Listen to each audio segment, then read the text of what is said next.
Isang magandang araw, mga mag-aaral. So, kamusta na kayo? Mabuti ba ang inyong mga kalagayan? So, kung handa na kayo ngayong araw na ito, ah, tayo muna ay tumayo at manalangin. Ng Ama, ng Anak, ng Espiritu Santo.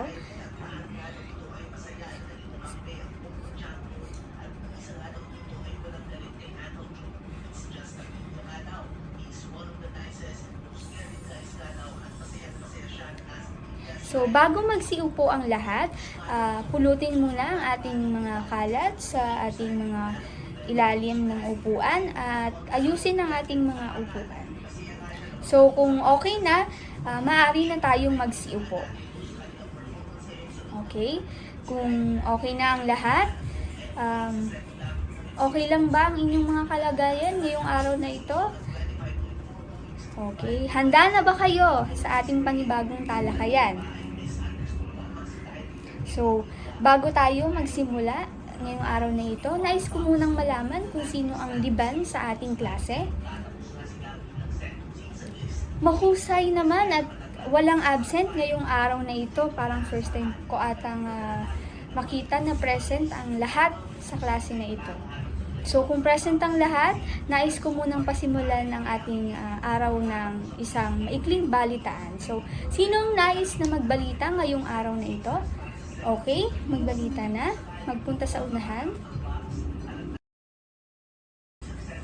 Okay, maraming salamat, Ginang Joy, sa iyong balita tungkol kay Alice Go. Talaga naman kayo ay nanonood ng mga Senate hearing at mabuti yan dahil kayo ay aware sa ating nangyayari sa gobyerno natin and then sa mga social issues natin. Maraming salamat. Ngayon, magkaroon muna tayo ng maikling balik-aral. Ano ba ang ating napag-aralan nung nakaraan? Yes, Sir Mark. Okay, salamat. Mr. Mark, sa iyong balik-aral. So, at least meron kayong natutunan last time, no? Kahit matagal na is naalala nyo pa rin. So, bago tayo magkaroon ng discussions, gusto ko muna na maglabas muna kayo ng inyong mga notebook at ballpen dahil meron tayong gagawin. So, sa loob ng 3 minuto, yung pagmasdan at pag-isipan kung ano ang inyong opinion tungkol sa larawang ipapakita ko. So, ipaliwanag ng may 3 hanggang 5 pangungusap lamang. Isulat sa notebook ang inyong paliwanag. So, isulat ninyo yung explanations nyo tungkol doon sa larawang ipapakita ko. So, ready na ba kayo? Kung ready na, eto, bibigyan ko kayo ng 3 minuto para maipaliwanag ang pictures na ipapakita ko. Pero bago yan, ano muna dapat ang makita natin sa inyong explanation o sa inyong pangungusap? Nilalaman, tugnayan sa paksa, gramatika, at ang pangungusap ay ilan ulit? 5 hanggang 10 lamang. Okay? Ito na yung 2 larawan. Unang larawan at pangalawang larawan.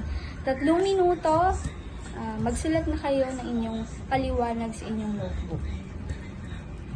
Kung tapos na, sino ang nais na magbahagi ng kanilang explanation or paliwanag tungkol sa unang larawan? Yes, Miss Kat? So, yan. Sabi niya, nakita niya daw sa larawan is yung parang tungkol daw ito sa mga mahihirap at mayayaman. Yung mga mahihirap, sila yung naghihirap, and then yung mga mayayaman, kung sila na yung mayaman pero sila pa yung kumikita. Okay. Mahusay ang iyong paliwanag. And para naman sa pangalawang larawan, sino ang nais na magbahagi ng kanilang sagot? Yes, Mr. Ja? Okay, mahusay. So, sabi niya, nakita daw niya yung text doon sa larawan. Saludo kami sa bawat manggagawang Pilipino. So, saludo daw siya sa mga manggagawang Pilipino. Sinabi niya yung mga professionals na meron or skilled workers na meron tayo sa bansa. Mga teachers, mga lista, okay. Mahusay. So, kung ang lahat ay nagkaroon ng paliwanag sa kanilang mga notebook, bigyan ng 10 puntos ang sarili. Okay. matapos ang inyong unang maikling gawain, magkaroon muna tayo ng isang pangkatang gawain. So, bubuin ko kayo ng 2 pangkat and manonood tayo ng video tungkol sa okay? Bibigyan ko kayo ng gawain base sa inyong grupo. Magbilang 1 and 2 para maghating grupo. Umpisahan mo, ma'am. Okay? So, tapos na. Kung lahat ay meron ng miyembro, panoorin muna natin kung ang video na ito para masugatan ninyo ang inyong pangkatang gawain. Napuno ang kahabaan ng Espanya Boulevard sa Maynila ng iba-ibang grupo ng mga manggagawa. Ang destinasyon nila, Mendiola. Ito ang unang pagkakataong nagkaroon ulit ng ganito kalaking Labor Day protest mula ng magkapandemya. Full force din ang PNP na armado hindi ng baril kundi ng mga placard ng kanila umanong pakikiisa sa okasyon. Namigay din sila ng tubig pero hindi interesado ang mga rallyista dahil malinaw sa kanila ang pakay sa araw na ito. Nagkaisa kami dito sa Mendiola at sa ibang bahagi ng bansa na isulong yung pagtaas ng sahod, yung kasiguruhan sa trabaho, yung karapatan ng mga manggagawa, lalong-lalo na sa pag-organisa ng unyon. Yung usapin ng kontraktual na trabaho ay matagal na ring panawagan ng ating manggagawa na i-address ng ating gobyerno.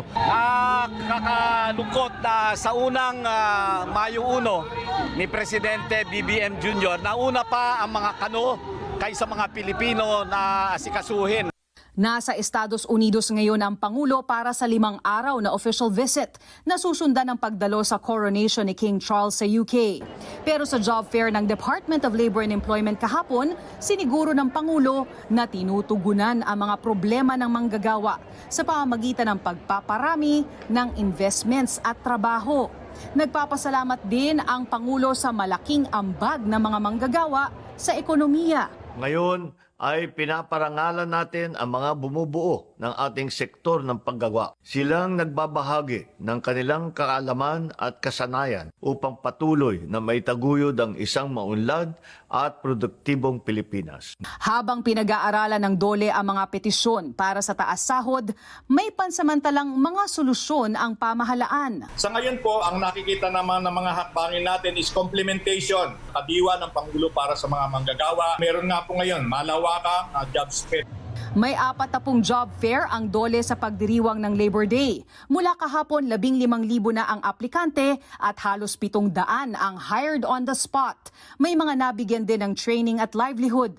Pero para sa maraming grupo ng manggagawa, kalidad ng trabaho ang problema. Hanggat marami ang mababa ang sahod at kontraktual, hindi pa rin makapapamuhay ng disente ang maraming pamilyang Pilipino. Si June Avila, 15 taon ng minimum wage worker. Nadaanan niya ang protesta at inaming suportado ang panawagang itaas ang sahod. Lalo ko nang upahan ka ng bahay, siyempre kulang talaga yun, di ba? O sagad, ano nangyari? Test na lang, wala Utang. Utang.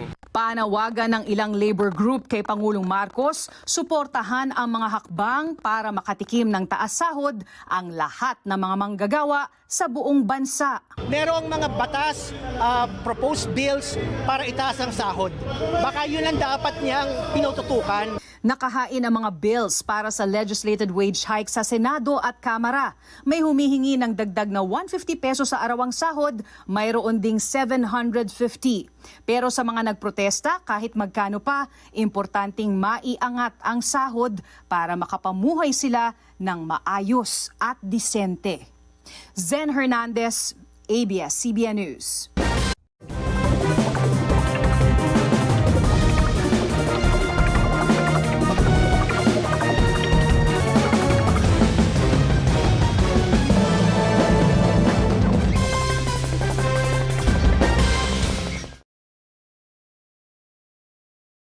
So, sa pangkat isa kasi, ang gagawin ninyo is iisa-isahin nyo yung mga suliranin ng paggawa gamit ang isang concept map. Ano bang itsura ng concept map? Diba ang concept map ay? Alright, so yun yung bilog, tapos may mga sangay-sangay sa gilid. So, gagawa kayo nun for group 1. And then, sa pangkat 2, tutukuyin ng mag-aaral ang dahilan kung bakit nagkakaroon ng suliranin sa paggawa sa ating bansa gamit ang isang talahan na yan. Ano yung talahan na yan? Diba? Yun yung chart. So, magbibigay kayo ng 5 din, katulad ng sa pangkat 1, 5 din ang ibibigay nyo. And then sa pangkat 2 is 5 din. Ano ba yung mga sanhi na meron doon sa suliranin na papanoorin natin sa video? Okay? Para sa ating rubric sa presentasyon, nilalaman yung presentation nyo mamaya pagkatapos ng gawain, and then yung kagamitan na ginamit ninyo at ang kolaborasyon ng bawat isa o ng membro. Total of 100%. So, simulan na natin ang ating presentasyon ng bawat grupo. Okay, mahuhusay ang inyong mga presentasyon. So, ay ang mga pinakamalaking ginagampanan sa sektor maging sa industriya. At ito yung kontribusyon nila gamit yung lakas ng tao. Gamit yung kanilang labor, yung sipag, yung pagtatsaga nila, yung kilos nila, yung paggawa nila. Andun yun sa sektor ng paglilingkod. So ngayon, ano ngayon yung mga suliraning kinakaharap ng sektor ng paggawa? So, nandito yung 4 na problema maging dito sa Pilipinas. Number 1 is contractualisasyon. Ano ba yung contractualisasyon? So, from the word contract, so, meron silang pinipirmahan na kontrata na ang ibig sabihin ay, kunwari, 3 taon lang, end of contract ka na, wala ka ng trabaho. So, isa yun sa mga problema ng sektor ng paggawa. So, ano ibig sabihin nun? Wala ka ng trabaho, so ang magiging result nun is unemployment. Number 2 is yung brain drain. So, yung brain drain, from the word brain drain, igang utak ba? So, hindi po yun. So, nawawalan tayo ng mga professional skilled workers. For example, sa Philippines, yung mga manggagawa na, or yung mga skilled workers natin is nangingibang bansa. Dahil, maraming sanhi yun, maraming dahilan kung bakit sila nangingibang bansa. Number 1 na dyan is yung pasahod. Wala kayang sahod sa ibang bansa rather than dito sa Pilipinas. Sino ba nga naman ang mag-i-stay sa isang minimum wage? May mga ganong tao, nangingibang bansa sila para umahon sa hirap. So, yun yung isa sa mga suliraning kinakaharap ng sektor ng paggawa. Nauubusan tayo ng skilled workers na dapat sila yung makakatulong sa atin para umangat ang ating economic rate. Kaya lang, nangingibang bansa sila for the opportunity. And then, sumunod is yung kawalan ng seguridad. So, nawawala yung security. For example, talaga dyan is yung mga OFW. Bakit? Kasi ang mga OFW, number 1 sila yung naaabuso, yung mga human rights pa nga lang nila ay naaabuso na, hindi ba? Nawawalan na sila ng karapatan na lumaban sa kanilang mga amo, hindi ba? Marami tayong nababalita na sinasaktan, binubugbog, hindi pinapakain, hindi pinapasahod. Yun yung kadalasang nararanasan ng mga OFW natin. And then number 4 natin dyan is yung pagkait ng benepisyo. So, nagtatrabaho lang sila, sahod, pero walang benepisyong natatanggap mula sa kanilang pinagtatrabahuan. And then, sumunod dito is yung demand ng bansa para sa iba't ibang kakayahan o kasanayan ng paggawa ng globalist standard. So, sa globalist standard kasi, kailangan kung ano yung nire-require ng ibang bansa is dapat yun din yung meron sa bansa natin. Kaya lang, ang problema sa Pilipinas is kulang tayo maging sa education. Diba sa education natin, yung limited resources natin, hindi natin natatanggap. Pero, dapat tayo ay globally standard pa din. Okay? Sumunod is yung tinatawag natin na mababang labor o pasahod ng mga manggagawa. Gaya na sabi ko kanina, marami tayong matatalino, masisipag, matyaga, magagaling ng mga manggagawang Pilipino. Pero, anong nangyayari? Nangingibang bansa sila. Kasi, malaki yung sahod sa ibang bansa. So, kasi tayo mga Pilipino, ang mahal-mahal na lang bilihin, di ba? Pero hindi pa din kasya. Kahit ang pagbabudget pa yung gawin natin, hindi ba? Kahit anong budget ang gawin mo, hindi yan magkakasya sa isang araw. si minimum wage lang yung natatanggap natin. Tapos minsan pa nga mababa yung pasahod ng isang kumpanya. Depende pa yun sa rate ng isang lugar. Diba? Sa Manila, kung mataas na, pero mahal naman yung mga bilihin doon. So, ganun yung nangyayari, na mababa yung mga pasahod natin. Parang hindi siya worth it. Kasi, pagod yung kapalit di ba? Sana, yung pasahod is equal doon sa pagod na nararanasan natin. Okay? So, ano naman yung mga kalutasan ng sektor ng paggawa? So, 4 lang dito yung pinaka-na-search ko na most commonly na lumalabas is maglunsad ng taas na pasahod sa mga lokal na manggagawa upang mahikayat sila na dito na magtrabaho sa ating bansa. Kahit mataas or mababa man yan na position sa isang trabaho, karapatan talaga natin na bigyan tayo ng sapat na pasahod. Kasi mahirap na mababa yung sahod mo, mas malaki pa yung ginagastos mo. And then sumunod dyan is yung paghasa sa mga hinaharap na manggagawa sa pamamagitan ng mahusay na sistema ng edukasyon. So, ibig sabihin lang nito, gawin natin pundasyon ng edukasyon para makabuo tayo ng isang mahusay na manggagawa. Nagiging globally standard tayo. Kung gusto niyo mong ibang bansa, it's fine and makakasabay ka. And then walang mangingibang bansa sa atin kung tayo ay magaganda yung opportunities na meron dito sa bansa natin. Okay, sumunod, yung paglinang ng pamahalaan sa kakayahan ng bansa sa information and communication technology. So, dapat makikisabay din tayo sa pagbabagong nangyayari sa kapaligiran natin kasi yung nagiging kailangan nating makuha or malaman ng isang manggagawa. Kasi 'di ba nag-iiba yung panahon, dapat makasabay din tayo sa panibagong panahon. So, 'yun, dapat maging aware tayo sa mga pagbabago and sa sistema ng meron na nire-require sa isang kumpanya or sa pagtatrabaho natin. Next is yung paglunsad siguro ng mga batas, paglunsad ng mga batas at karapatan para sa mga manggagawa. So, gaya na sabi ko kanina, dapat bigyan pa natin sila or paigtingin pa yung mga patakaran or mga batas na dapat matamasa ng ating mga manggagawa. And then, kung naintindihan natin lahat ng ating mga talakayan, magbigay nga muli ng suliraning kinakaharap ng sektor ng paggawa. Okay? Kontraktualisasyon. Okay? Brain drain. Next, kawalan ng seguridad. Okay? Mababang pasahod.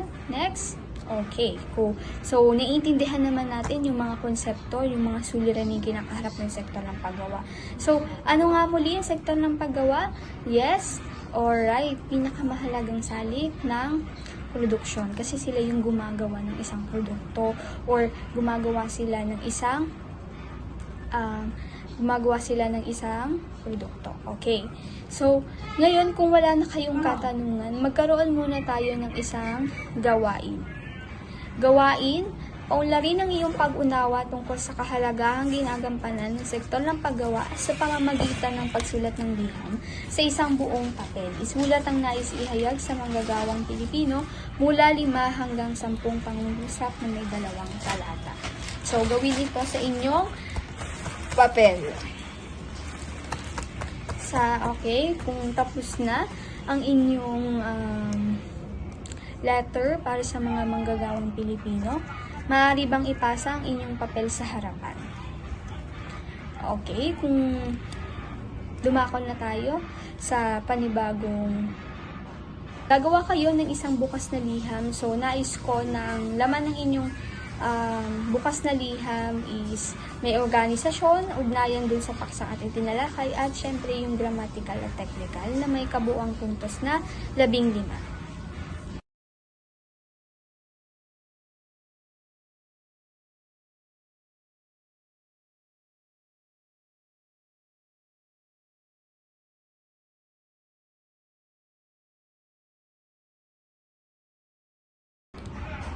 Okay. So, pakipasa nga itong papel na ito. So, yan. Yung cards na yan for our exit slip. Gusto kong malaman kung ano ang inyong natutunan sa araw na ito. Okay? Kung tapos na, pakipasa muli ang ating mga exit slip. So, ngayon, dumako na tayo sa isang takdang aralin. Bago tayo matapos, magsulat ng isang slogan tungkol sa kahalagahang ginagampanan ng mga OFW sa ekonomiya ng bansa. Sa isang buong malinis na papel, isulat ang nabuong slogan at ipasa sa June 1, 2024. Bagong bayani, katulad nitong halimbawa nito, bagong bayani ng bayan, sintang kababayan. Okay? So, katulad ng halimbawa dito, gawan nyo, syempre, ng creative way para maipakita ang inyong slogan. So, ito ang ating pamantayan, nilalaman, pagkamalikhain, pag-uugnay, at kalinisan ng inyong slogan. Okay? Kung wala na kayong katanungan, so kung wala na po tayong katanungan, maaari na tayong ayusin ang ating mga gamit. Okay? Kung may question pa ba tayo para sa ating mga takdang aralin? So, kung wala na, paalam. Okay. Maraming salamat. Hanggang sa muli nating talakayan.